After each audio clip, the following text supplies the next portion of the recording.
bienvenue à tous pour cette guidance du 15 décembre, ce vendredi 15. J'ai mis en ligne également une guidance pour la fin de la semaine que je vous invite à aller voir. Là, on va voir plutôt signe par signe. Alors, eh bien, je vais battre les cartes de l'oracle des harmoniques et vous donner signe par signe eh bien une indication, un message. Allez, je vais prendre la première carte qui est le Sphinx pour les balances. Le Sphinx. Alors le Sphinx, on sait qu'il est question de transformation. Hein. Voilà, là, on sait que le Sphinx renaît de ses cendres. Et moi je vais mettre le Sphinx là pour les balances. Alors, renaissance, transformation. On vous dit de ne pas vous décourager. Si vous avez des faiblesses, eh bien acceptez-les, faites-en des forces, admettez-les. Hein, et puis ainsi vous allez vous rendre compte de tous les miracles dont vous êtes capable. Le 5, c'est la régénération pour les balances. Je continue avec les scorpions.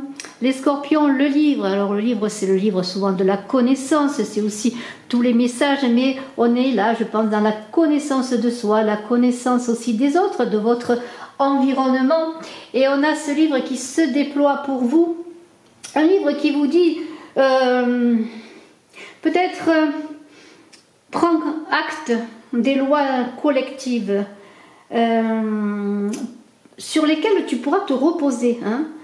Voilà, la vérité là, elle se trouve dans ce livre, elle se trouve aussi dans la connaissance, mais aussi elle est dans tes croyances et tes convictions. C'est le livre de la destinée, tu as une page à écrire. On va continuer pour les Sagittaires. Les Sagittaires, le palais, ou la belle dame, demoiselle, hein, état, épousée, hein, on a chanté cette chanson en tout cas. Pour ceux qui ont plus de 20 ans. Alors le palais, eh bien c'est le carré, c'est le lieu aussi de, je dirais un peu, là où on se réfugie. Hein. C'est un endroit quelque part privilégié que le palais. Et ce palais, pour vous, eh bien il vous dit que tu dois recentrer ton âme, ton cœur, hein, vers un même but. Tu dois tout miser sur la stabilité, la sécurité, la protection. Fixe-toi des limites. Travaille dans le réel, hein, dans le monde du réel. Mais le palais, c'est aussi la famille, le foyer, la fécondité. C'est un principe de fécondité. Peut-être construire une famille, un foyer. Hein, s'abriter auprès des siens.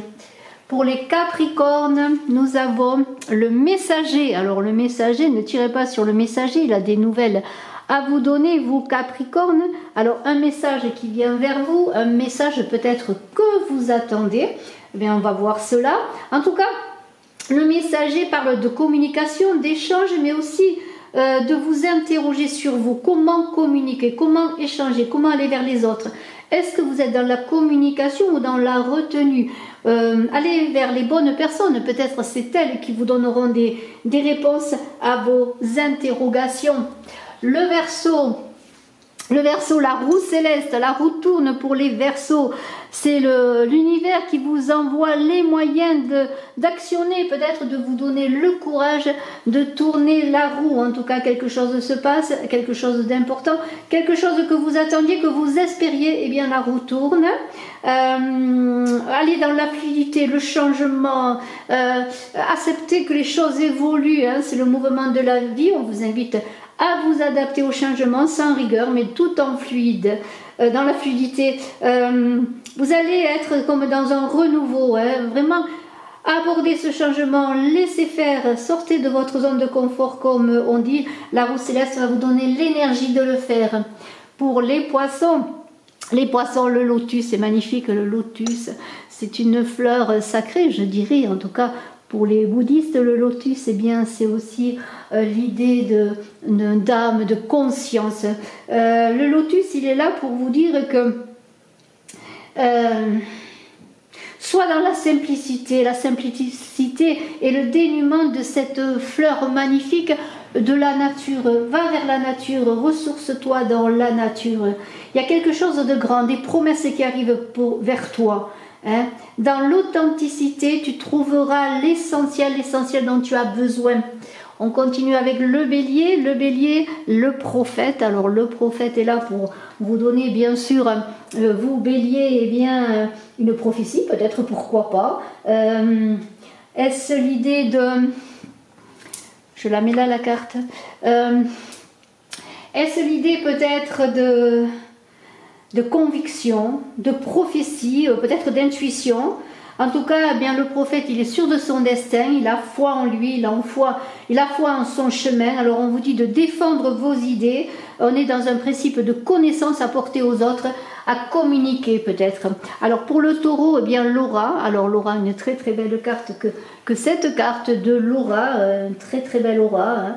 L'aura colorée, l'aura dégagée, l'aura qui est là pour dire quoi? Eh bien, elle vous dit quoi cette aura? Elle vous dit que vous êtes en bonne santé, hein, que vous rayonnez, hein, vous rayonnez vers les autres, à travers les autres, avec les autres. On vous dit de déployer toutes vos couleurs, tout ce que vous êtes. Irradiez, soyez charismatique, irradiez l'espace, irradiez le temps, irradiez les autres, rayonnez, hein, rayonnez. Hein. Même quand vous êtes absent, vous avez un rayonnement qui fait que les autres avancent avec vous, avancent dans votre rayonnement, dans votre beauté. Le Gémeaux, le scarabée. Alors le scarabée, pour le Gémeaux, j'en suis pas tout à fait étonnée parce que le scarabée, il est un petit peu dans l'idée de saisir l'opportunité qui se présente à vous, Gémeaux. On est dans des événements qui ne iront pas peut-être dans votre sens, mais qui vous apporteront ce dont vous avez besoin. Alors, ne fermez pas la porte, soyez l'artisan, le potier de votre vie. Donnez une forme à ce que vous voulez créer, donnez une forme à vos rêves dans la matière. Trouvez de l'ordre. Peut-être même dans le désordre, vous allez trouver de l'ordre, dans des idées confuses, dans des choses confuses, vous allez trouver vers quoi vous devez aller. Le cancer, alors le cancer, on est avec la couronne, il y a un couronnement, alors peut-être vos projets sont couronnés de succès, hein, en tout cas je vous le souhaite, et cette couronne parle bien sûr d'accomplissement, de sacre je dirais même, et cette couronne elle est pour vous, dans l'idée tout simplement, eh bien de fermeté, de leadership. C'est vous qui tenez les commandes, c'est vous qui tenez les cartes, si je pourrais dire, elles sont à vous. Alors passez à l'action, vous allez décider de ce que vous allez faire, c'est vous qui tenez les rênes, l'épée de pouvoir. C'est une couronne qui se porte sur la tête, hein. Vous êtes le chef. Hein, le chef, le directeur, le dirigeant, mais bien sûr dans la bienveillance. Hein. Alors on continue avec le lion. Le lion, eh bien la mémoire, alors se pencher peut-être sur des choses anciennes, peut-être faire appel à son passé, à sa mémoire, peut-être une mémoire sur laquelle vous devez vous appuyer pour avancer, une mémoire qui est là pour vous donner une indication, on vous dit de vous souvenir. Employez vos expériences à développer ce que vous voulez faire. Engrangez, mémorisez, apprenez. Alors peut-être vous êtes dans un apprentissage, mais aussi souvenez-vous. Souvenez-vous de vos erreurs passées, de vos expériences pour ne pas les répéter, ces erreurs. Hein. Mais basez-vous sur des expériences constructives. La Vierge, la rose mystique. Pour terminer, une très très belle carte pour vous, Vierge, la rose mystique. On est vraiment dans un ordre là de plénitude, je dirais, moi, avec cette rose mystique. Faites les choses que vous aimez. Tout se déplace, excusez-moi. Rendez belle la vie. Comment pourrais-je dire? Soyez une rose pour les autres, voyez, amenez toute votre beauté, votre amour, votre amitié. Et on est dans la rose mystique, dans une recherche d'équilibre, de stabilité, voilà. Transcendez ce que vous êtes pour l'apporter aux autres, pour l'apporter au monde. Apportez le meilleur de vous-même. Je déplace la caméra parce que tout s'est déplacé. Je vous souhaite le meilleur à tous, excellente journée. Allez voir, comme je l'ai dit, votre guidance du week-end, de la fin de semaine. Et puis allez voir aussi vos guidances que je mets en route, que j'ai mises pour décembre, et puis les guidances que je suis en train de mettre pour 2024. Je fais un concours, nous avons la gagnante du concours, eh bien je la félicite, et puis j'ai engagé un autre concours pour offrir encore une autre voyance. Abonnez-vous, marquez en commentaire que vous participez. À très bientôt, bye bye.